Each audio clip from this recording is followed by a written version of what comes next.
Ave Maria. Welcome back to No Apologies. I'm Brother Joseph, and today we're going to take a look at the heresy of Gnosticism. Although Gnosticism existed many years before Christianity, the Church fought against their errors in the 1st and 2nd century as it sought to adopt and distort Christian beliefs. There are many different schools of Gnostics, each with its own complex system, but in general we can point out some of their dominant characteristics and beliefs. They believed in a divine being which was unknowable and unapproachable, and this being brought forth from himself what you could call a lesser God, whom they called eons. And through a very windy maze of tales and mythologies, there came into existence a being separated from, and in a sense fallen from, these eons, which is sometimes called the demiurge. The demiurge is who created the material world. And because this material world is separated from the eons and unable to attain incorruption, is considered evil. The soul of man was placed in him by another, unbeknownst to demiurge, and it's this soul which is able to obtain salvation, meaning able to return to the place of the eons. It's how that salvation is accomplished that the Gnostics received their name, from the Greek word gnosis, which means knowledge. When a person became enlightened by the knowledge and profession of the things just explained, they were considered to have arrived at perfect knowledge of God and the universe, thus becoming spiritually mature and securing their place with the eons after being freed from the prison of the body. This knowledge placed them above other men and beyond the moral laws which govern other men.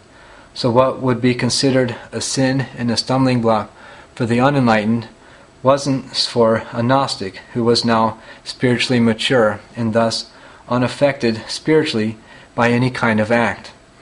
And it was also their teachings on Christ which pitted them directly against the Church.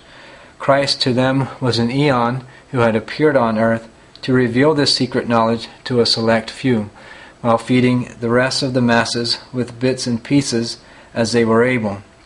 His appearance as a man was just that, only an appearance, because since matter is evil, in no way could an eon take to himself a true body, which was a direct denial of the incarnation.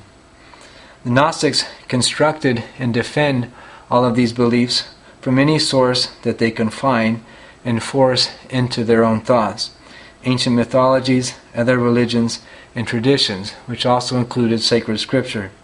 For example, they give such a radical and confusing defense of the creation and existence of the eons from St. John's Gospel that it's impossible to present it in a format like this, while at the same time as St. Irenaeus, they completely ignore the last part of that prologue, which says, "And the Word was made flesh and dwelt amongst us."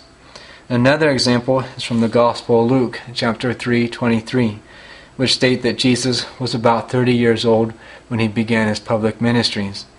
The Gnostics read into this their doctrine that there are a total of 30 eons, and they also say that the fact that prior to those 30 years he did no public works teaches that these eons are hidden except to the unenlightened.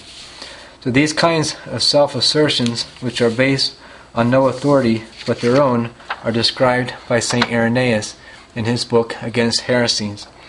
He says, "Their manner of acting is just as if when a beautiful image of a king has been constructed by some skillful artist out of precious jewels, should then take this likeness of the man all to pieces, should rearrange the gems, so fit them together as to make them into the form of a dog or of a fox, and even that but poorly executed, and should then maintain and declare that this was the beautiful image of the king with which the skillful artist constructed." Another point St. Irenaeus makes is that in comparing the different schools of Gnosticism, you find many contradictions and discrepancies amongst their own ideas and mythologies. So while claiming to be the true Christian Church, these things are a sure sign that these systems are the work of men rather than of Christ, who came and taught just one faith, which was to be passed on to all nations intact and uniform. Knowledge of Gnostics can be helpful today in recognizing and refuting the different philosophies, practices, and beliefs that we find in the New Age movement.